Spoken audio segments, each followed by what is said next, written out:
सबल Marathi news channel मध्ये आपणा सर्वांचे स्वागत आहे।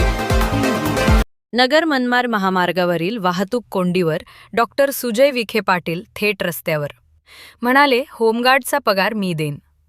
नगर मनमाड महामार्गावरील रखडलेल्या कामामुळे गेल्या अनेक दिवसांपासून परिसरात प्रचंड वाहतूक कोंडी निर्माण झाली असून दैनंदिन प्रवास करणाऱ्या नागरिकांचे हाल होत आहेत। कामाच्या संथ गतीमुळे सकाळ संध्याकाळ लांबच लांब वाहनांच्या रांगा लागण्याचे चित्र सातत्याने दिसत आहे।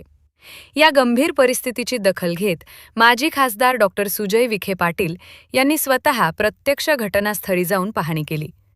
डॉक्टर विखे पाटील यांनी महामार्गावरील विविध ठिकाणी थांबून वाहतूक कोंडीची कारणं जाणून घेतली। रस्त्याचे अपूर्ण काम, अव्यवस्थित वळण मार्ग तसेच अपुरा वाहतूक बंदोबस्त यामुळे समस्या अधिक तीव्र होत असल्याचे त्यांनी निदर्शनास आणले। नागरिक, वाहनचालक आणि स्थानिक व्यावसायिकांशी संवाद साधत त्यांनी अडचणी थेट ऐकून घेतल्या। यावेळी पोलीस प्रशासन आणि संबंधित अधिकारी उपस्थित होते। हे अत्यंत दुर्दैवी आहे की आंदोलनाची भूमिका घेणं आणि आंदोलन पुकारणं या पलीकडे जाऊन कुठल्याही लोकप्रतिनिधींनी फील्डवर येऊन ट्रॅफिक डायव्हर्जन झालं कसं पाहिजे, ट्रॅफिक डायव्हर्जन मध्ये कुठं चूक होते का, कोणीच पाहायला तयार नाही। कोणाला तरी उतरावं लागेल।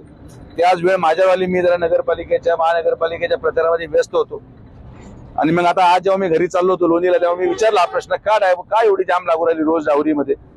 तर ते काही गड्डं पडलं होतं, ते बुजवलं नव्हतं, तेव्हा JCB बोलवला, रोलर बोलवला, तर खड्डे बुजवला, तर ट्रॅफिक सुरळीत चालू झाली।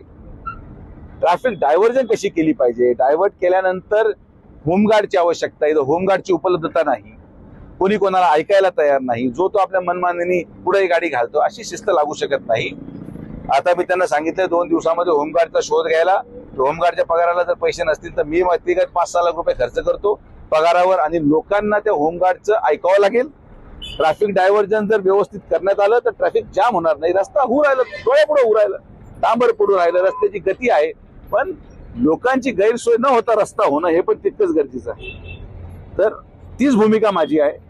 आता आम्ही जमिनीवर उतरलेलो आहोत, फील्ड उतरलेलो आहोत। कधी कधी काय असतं, आपण लोकांना संधी देतो पहिलं काम करायची, ज्याला लोकांनी निवडून दिले अपेक्षेने त्यांनी काम करणं अपेक्षित आहे। आता निवडून आलेला माणूस करत नसेल तर पडलेल्या माणसाला काहीतरी करावं लागेल, म्हणून मी लागलो कामाला।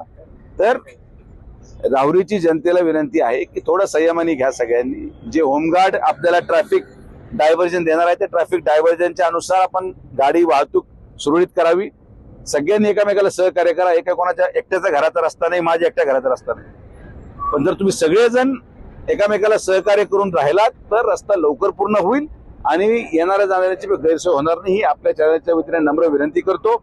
राहुरीचं सदैव प्रेम हे आमच्या परिवारावर राहिलेलं आहे आणि म्हणून त्या विश्वासाने मी सांगतो की राहुरीची जनता माझं ऐकेल आणि सगळ्या ठेकेदारांना सहकार्य करून आपल्याला पुढे जावं लागेल।